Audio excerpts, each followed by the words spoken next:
He studied the interactions between 400 prostitutes and their clients, and he discovered a pattern that explains every failed relationship, every stalled career, and every lost negotiation in the modern man's life.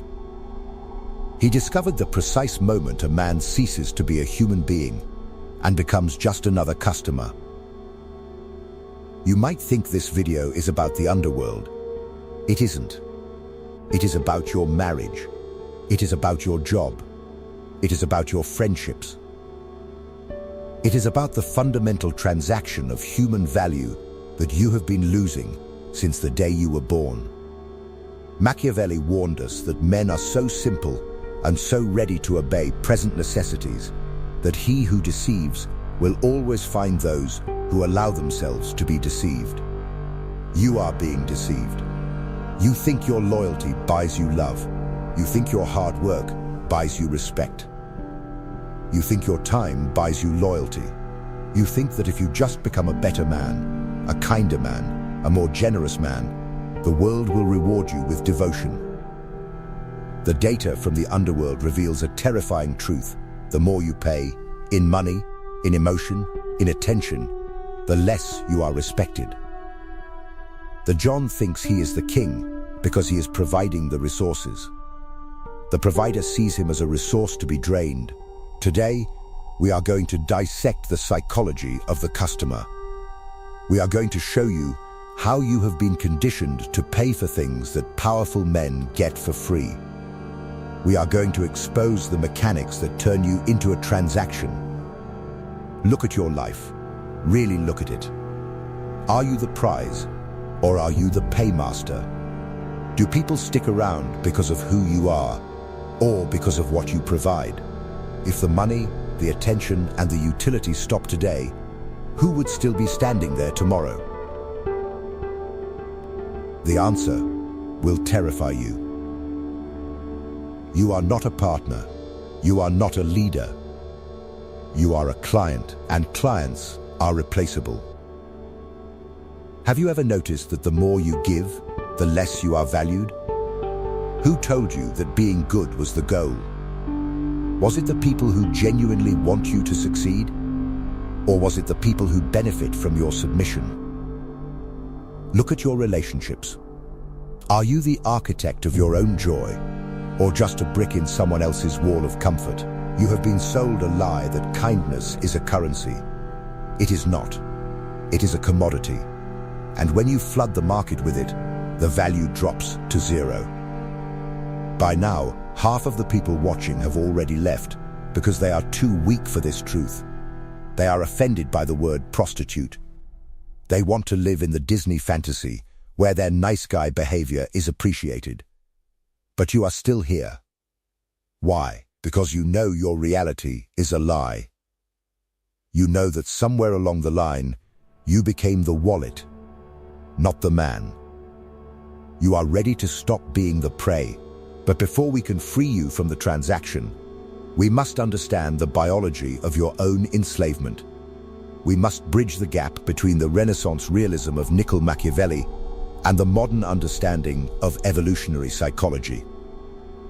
Machiavelli wrote about power in the courts of Italy, but the laws he discovered are written in Ardina. To understand why you are treated like a customer, we must look to the work of evolutionary psychologist David Buss. Buss and other researchers in mating strategy have proven that human desire is not a democracy. It is a hierarchy. In every interaction, there is a person with higher mate value and a person with lower mate value. The person with lower value pays. The person with higher value collects. This is not philosophy. This is biology. In the animal kingdom, the weaker male must offer food, protection, or labor to secure a mate. The alpha does not pay. He is the payment. His genes are the resource. When you act like a John, when you pay for attention, when you beg for validation, when you overinvest in someone who gives you nothing back, you are signaling to their lizard brain that you are genetically inferior. You are shouting, "I am not enough on my own." So here is my money, time, effort to compensate. The dark method is not about being evil. It is about aligning your behavior with the biological reality of respect. You have been taught to seek balance in relationships, to be 50-50, to meet them halfway. I am here to tell you that balance is for the mediocre. The top 1% of men, the ones who command genuine desire and loyalty, do not seek balance. They seek asymmetry. They understand that if they are not the prize, they are the payer. There is no middle ground. You are either the one being chased, or you are the one chasing. And the one chasing is always the customer. The study of the 400 prostitutes revealed that even in a purely transactional environment, the women felt genuine attraction to certain men. Who were these men?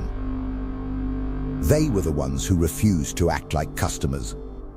They were the ones who didn't pay for the extra time. They were the ones who didn't ask for validation. They were the ones who treated the transaction with cold indifference. This proves that even when money is changing hands, biology overrides economics. You can be paying the bill and still be the alpha, but only if you refuse to act like the John. But most men cannot do this. They fall into the first and most seductive trap of the modern age. But the next trap is the one that makes you feel special while you are being robbed blind, and it is designed to exploit your deepest insecurity. In the trade, there is a premium service known as the girlfriend experience. The provider does not just offer her body, she offers a simulation of intimacy. She asks about the client's day, she laughs at his jokes, she kisses him with her eyes open, she creates a theater of connection. Why does the client pay double or triple for this? Because he is terrified of the cold, hard truth, that he is alone. He needs to believe that this interaction is different. He needs to believe that he is different. He tells himself, she really likes me.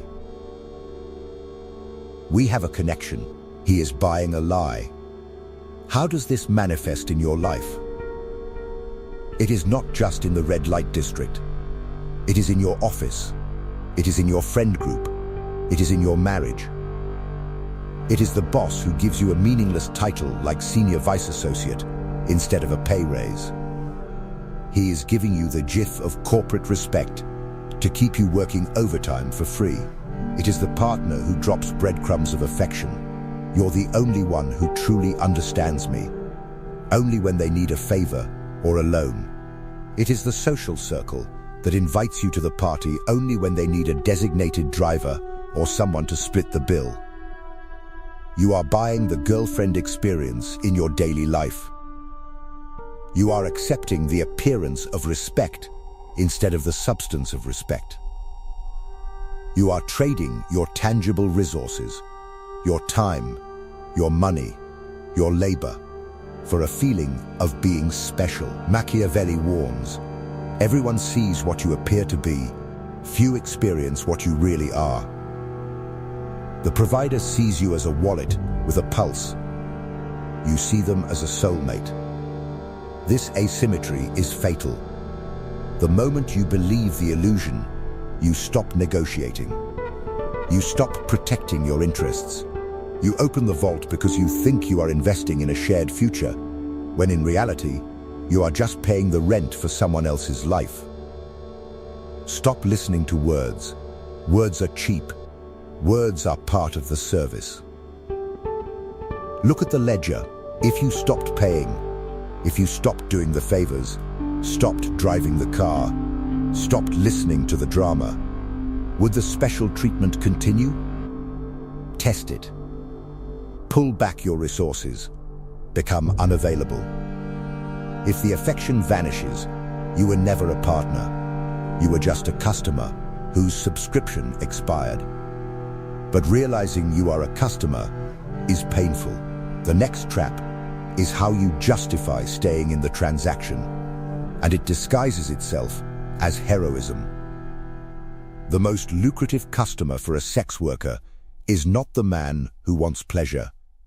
It is the man who wants to save her. He thinks, she doesn't belong here.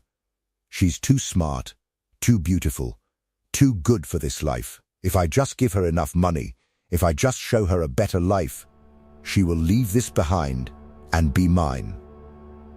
He thinks he is a hero. In reality, he is the ultimate mark. He is paying for the ego boost of being a savior. He is addicted to the narrative of his own benevolence. In your life, this is the fixer mentality.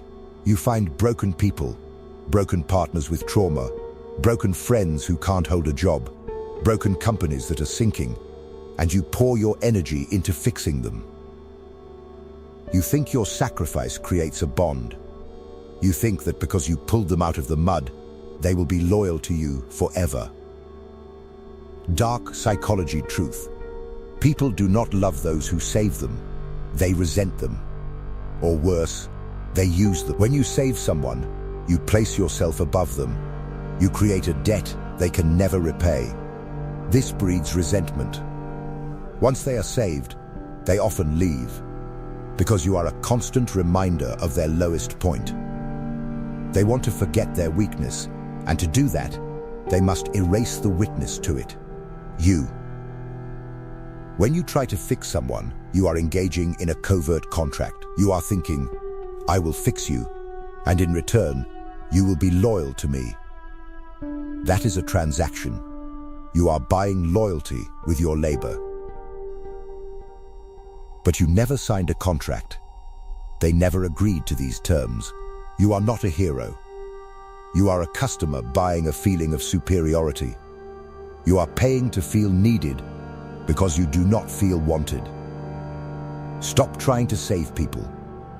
Machiavelli advises the prince to ally with the strong, not the weak. To bind oneself to the fortunate, not the unfortunate. If you have to save them to keep them, you are not in a relationship, you are running a non-profit organization, and charities are for tax write-offs, not for building empires. Let the broken break, let the drowning drown. Only swim with those who can stroke their own weight. But even if you stop saving them, you might still fall for the most dangerous economic fallacy known to man. The customer stays with a specific provider for years, not because the service is good, but because he has invested so much time. He knows her history. He knows her secrets. He has spent thousands of dollars. He thinks, if I leave now, all that money was wasted. All that time is gone. So he spends more. He throws good money after bad. This is the sunk cost fallacy. It is the cognitive bias that makes you cling to a mistake just because you spent a long time making it. In your life, you stay in dead-end relationships or dead-end jobs because you have already put in 5 years. You think your past investment guarantees a future return. You think, we've been through so much together.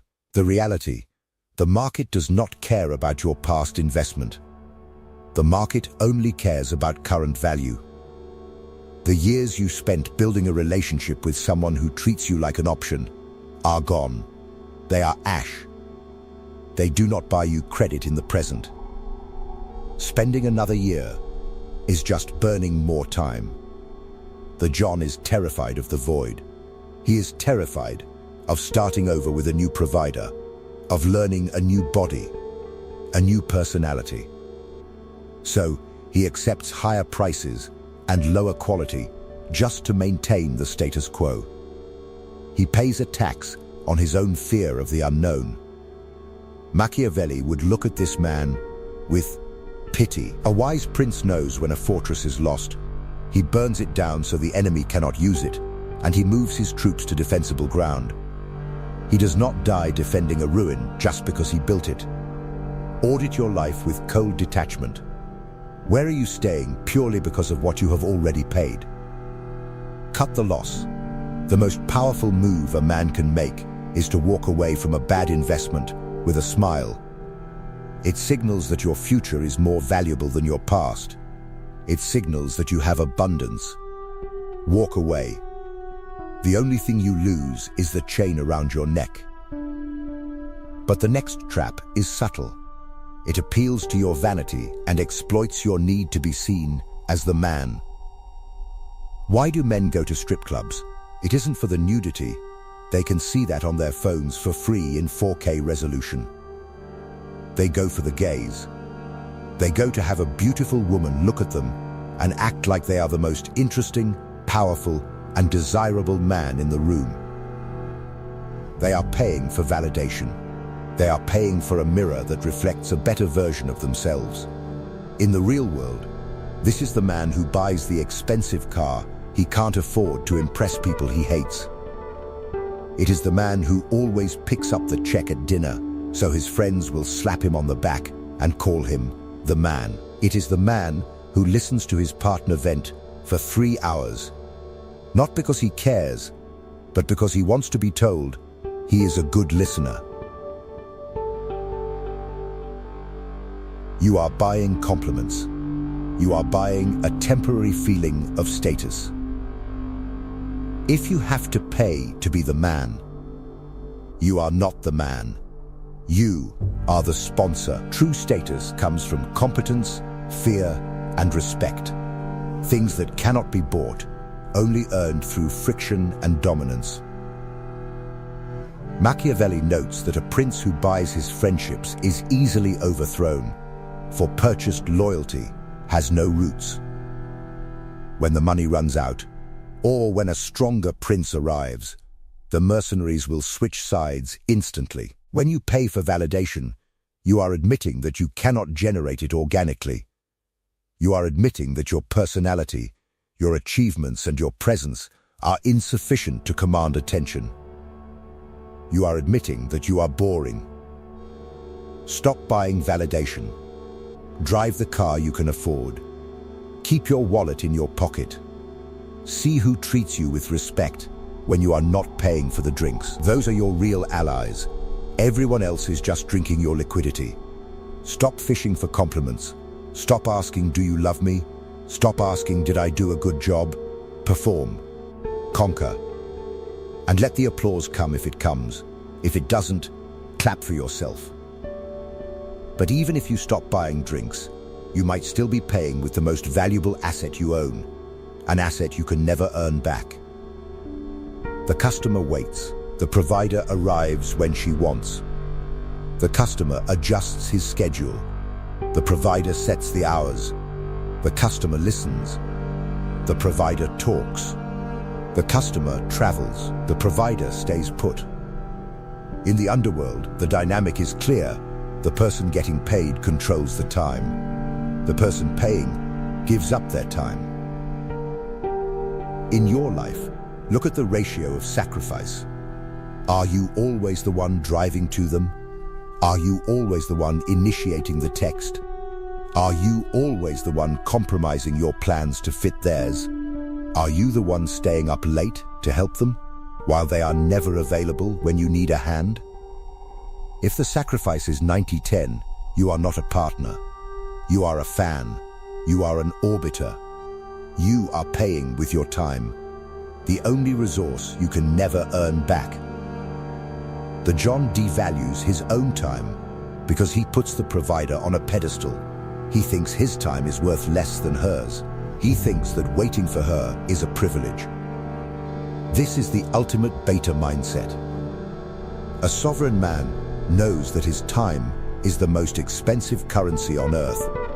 If someone wastes it, they are stealing from him. And you do not negotiate with thieves. Machiavelli understood the value of time. He knew that timing was everything in warfare and politics. To let another person dictate your schedule is to surrender your sovereignty. Match energy. If they take 4 hours to reply, you take 4 hours. If they won't drive to you, you don't drive to them. If they cancel last minute, you do not reschedule immediately. You make them wait. This isn't petty, it's market dynamics. If you offer your time at a discount, the market will treat it as cheap. Raise your price, make your time scarce. But the deepest trap is the one that happens inside your own head, where you trick yourself into seeing things that aren't there. The customer sits there and projects a fantasy onto the provider. He thinks, she's different. She's not like the others. Underneath this tough exterior, she's a sweet girl who just needs love. If I just take her out of this club, she'll be the perfect wife. He is not seeing the woman. He is seeing a screen onto which he projects his own desires. He is falling in love with his own imagination. He is ignoring the reality of her profession, her choices, and her nature, and replacing it with a movie script where he is the lead actor. In life, men do this constantly. They meet a woman or a business partner and ignore all the red flags because they are in love with the potential. He's a bit shady, but he has vision. She's a bit chaotic, but she has a good heart. They treat me badly now, but once they see my worth, they'll change. You are projecting goodness where there is only opportunity. You are projecting depth where there is only surface. Machiavelli demands we see things as they are, not as we wish them to be. He who neglects what is done for what ought to be done sooner affects his ruin than his preservation. When you fall in love with potential, you are dating a ghost. You are signing a contract with a figment of your imagination. And when the real person inevitably acts according to their nature, you feel betrayed. You scream, "How could you do this?" They didn't do anything. They were always a scorpion. You just painted them to look like a butterfly. Kill the fantasy. Look at the actions. Is this person adding value to your life right now, today, or are they draining it? Do not fall in love with potential. Potential is just a nice word for doesn't exist yet. Deal with reality. If they are showing you they are a mercenary, believe them.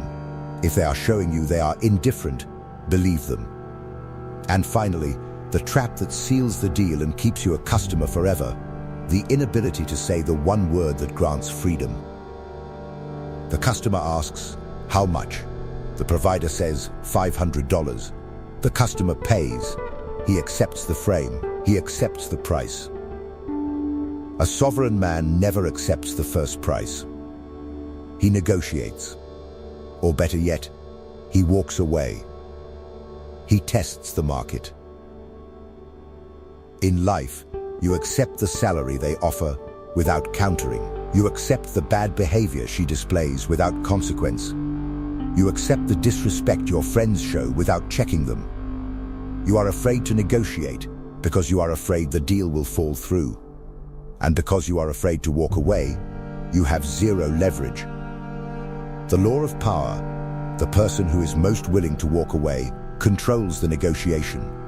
The John cannot walk away because he is needy. He is desperate. The provider can walk away because she has other customers. You have become a customer in your own life because you are afraid of the word no. You are afraid of the silence that follows a rejection.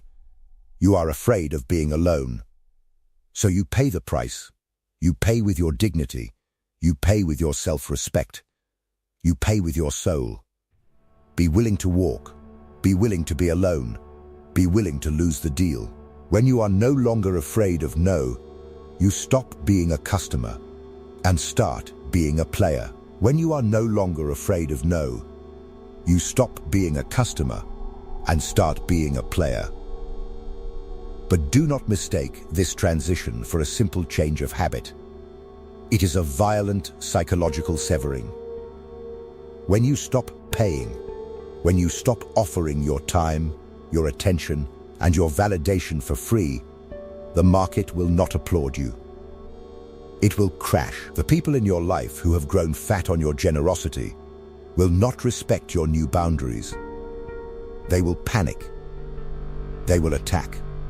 In behavioral psychology, this is known as an extinction burst. When a vending machine stops dispensing soda, you don't just walk away immediately. You shake it. You kick it. You curse at it. You try to force it to work one last time. In your life, You are the vending machine. And the moment you stop dispensing the nice guy currency, the people around you, the ones who treated you like a utility, will kick you. They will say, "You've changed." They will say, "You're acting arrogant." They will ask if you are depressed. They will try to diagnose you. Do not be fooled. This is not concern. This is a control mechanism. They are not missing you. They are missing the service you provided. They are missing the free validation. They are missing the doormat they used to wipe their feet on. They are panicking because the remote control they used to operate your emotions has stopped working. This is the most dangerous phase of your transformation. The temptation to relapse into the role of the customer will be overwhelming.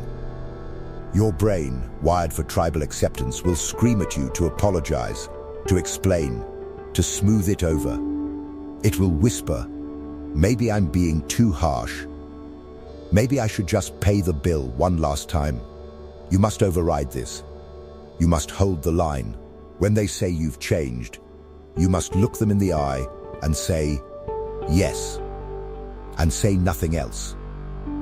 Do not justify your evolution to people who are committed to your stagnation. As you stand firm, a strange phenomenon will occur. The parasites will fall away. They will realize there is no more food here, no more easy validation, no more pity to be harvested. And in their place, a vacuum will form. For a short time, you will be alone. You will walk into a room and feel the cold air of isolation. Most men run back to the herd at this point. They would rather be used than be alone. But you will not. You will recognize this solitude for what it is, the clearing of the site before the construction of the skyscraper. In this silence, you will find your true energy. Think of how much mental bandwidth you wasted worrying about what they thought. Think of how many hours you burned listening to their complaints, trying to solve problems that weren't yours. Think of how much vitality you leaked trying to be good. All of that energy is now yours. It is returning to the source. You will feel a surge of aggression, of drive, of clarity. You will start to attract a different caliber of human being. This is the secret that the John never learns. High-value people do not want a customer.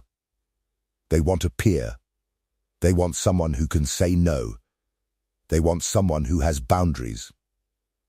When you stop buying affection, you start attracting respect. You will find yourself in rooms with people who play the game at a higher level, people who do not need you to be weak to feel strong. You are trading a quantity of low-value friends for a quality of high-value allies. This is the trade of the century.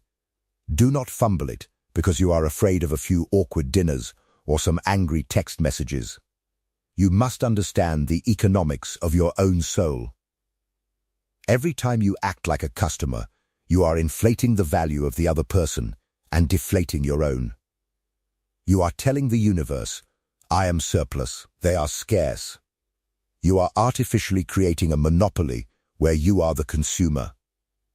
But the truth is, you are the scarcity. A man with discipline, a man with resources, a man with control over his emotions, that is the rarest commodity on earth today. The world is full of beautiful women. The world is full of people with problems. But it is starving for men with purpose. Why are you paying for what is abundant? Why are you begging for what is common? It is time to reprice your stock. It is time to delist yourself from the discount exchange. If they want access to your time, they must meet your price. And your price is not money. Your price is respect. Your price is reciprocity. Your price is loyalty. If they cannot pay that price, do not lower it. Let them walk. Let them find a cheaper alternative. There are plenty of Johns out there willing to pay retail for a counterfeit connection. Let them have each other. You are building something different. You are building a kingdom where the gates are locked. Machiavelli said that a fortress is only as strong as its ability to withstand a siege. Your boundaries are your fortress. The no is your wall. The silence is your moat. Inside that fortress, you are the king. You decide who enters. You decide who stays. And you never ever pay a tax to live in your own castle.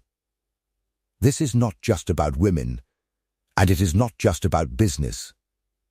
It is about the legacy of your character. When you die, do you want to be remembered as the man who was nice?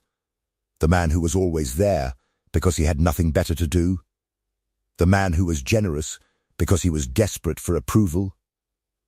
Or do you want to be remembered as the man who was respected? The man who had standards? The man who moved the world because he refused to let the world move him? The customer leaves no legacy. He is a line item in someone else's ledger. He is a source of funds, easily replaced by the next man with a wallet. The sovereign leaves a mark. He changes the temperature of the room. He forces the world to adjust to his gravity. The next time you feel the urge to fill the silence, bite your tongue. The next time you feel the urge to apologize for existing, stand up straighter. The next time you feel the urge to explain your life to someone who hasn't earned the right to ask, realize that you owe them nothing. The world is waiting to see who you actually are. Stop hiding him behind the mask of the consumer. We have studied the 400. We have seen the face of the customer, and if you are honest, you have seen that face in the mirror. The illusion of special treatment, the savior complex, the sunk cost, the validation trap, the asymmetric sacrifice, the fantasy projection, the refusal to negotiate. These are the shackles that keep you paying for what belongs to you by right. You must understand, you are the prize. You are the one with the ambition, the resources, the discipline, and the vision. Why are you paying people to be in your presence? Flip the dynamic. Become the one who provides value, but demands respect in return. Become the one who screens, who selects, who discards. Stop acting like you are lucky to be there. Act like they are lucky to be with you, because if you are building a high-value life, they are. Kill the customer. Birth the king. Cyphoria is the home of the sovereign. Like this video if you are done paying the tax of weakness. Subscribe if you want to learn the economics of power. The transaction is over. Stay cold.